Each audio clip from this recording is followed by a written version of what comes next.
necesita. Así es, la Biblia por sí sola no basta, pero la misa por sí sola, sin ningún conocimiento práctico de las Escrituras, a menudo tampoco basta.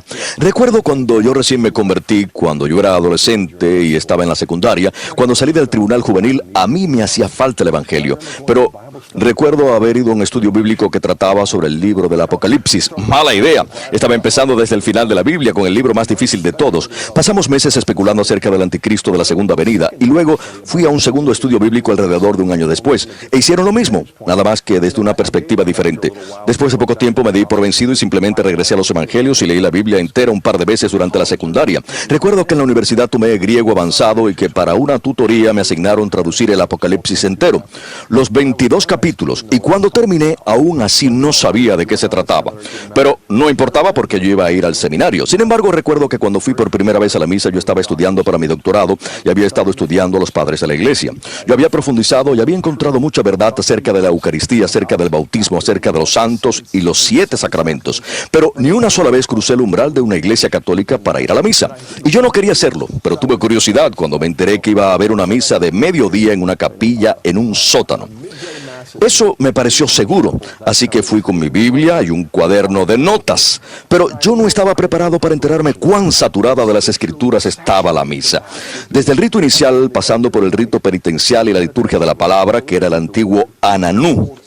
Hacía más de un año o 2 desde que yo había escuchado tantas escrituras. Y después, en la segunda mitad de la misa, la liturgia de la Eucaristía, es donde las escrituras cobraron vida.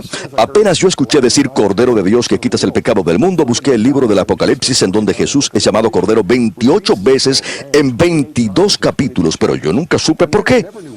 Pero cuando vi que decían Cordero de Dios Santo, Santo, Santo, el aleluya, el amén, cantos y oraciones litúrgicas, básicamente la misa finalmente volvió comprensible el Apocalipsis. Pero para mí el Apocalipsis es lo que iluminó el misterio que estaba teniendo lugar en la misa. Estábamos yendo al cielo, así lo supiésemos o no. Los ángeles y los santos estaban a nuestro alrededor. Estamos en el año paulino y de alguna manera fue una buena decisión. Yo creo que esto que nos acaba de compartir Scott Hahn, haciendo ese análisis, ¿no?, de cómo la Santa Misa realmente es una especie de, ¿cuál es la palabra que estoy buscando? Es la forma en que Dios nos permite a nosotros participar y acceder al misterio de Cristo, al misterio de este único, solo, suficiente y perfecto sacrificio aceptable, el único que Dios acepta, del cual todos participan, toda la creación participa. Ahora, esto de manera así plena sucede pues en la presencia de Dios, ¿no?, en la morada santa de Dios, pero nosotros, por medio del misterio de la Santa Misa, nos hacemos partícipes. Y es muy interesante cómo Scott Hahn utiliza el libro del Apocalipsis, que ya saben que Apocalipsis significa revelación. Es la revelación de Jesucristo. ¿Y qué es una revelación? Es cuando se le quita el velo a algo, ¿no? Como cuando van a presentar una obra de arte, una pintura, una escultura. ¿Cómo la traen? Cuando la traen hacia el escenario, está cubierta, tiene un velo. Después llega el momento en el que toda la audiencia está así como en suspenso, todos se quedan así como diciendo, como que están a punto de quitar el velo, ¿no? Pues cuando se quita el velo, a eso se le llama la revelación, es quitando el velo. El libro del Apocalipsis es lo que hace. Alguno dirá, pues algunas veces siento como que no le quitaron el velo porque es muy complicado.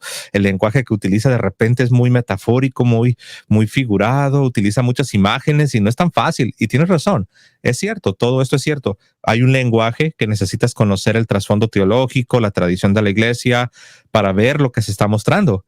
Pero una vez que uno tiene estas herramientas, uno puede ver cómo verdaderamente se está quitando el velo a esta obra de arte que Dios nos presenta. Y no solamente vemos la persona de Cristo, sino que vemos también cómo todo el pueblo de Dios se une a la persona y a la obra de Cristo y cómo Dios es adorado por medio de esa ofrenda. Y esto, en el tiempo y en el espacio, es algo de lo cual los cristianos, los fieles, pueden participar, pueden acceder, pueden entrar al misterio por medio de la Santa Misa, el sacrificio de la Santa Misa.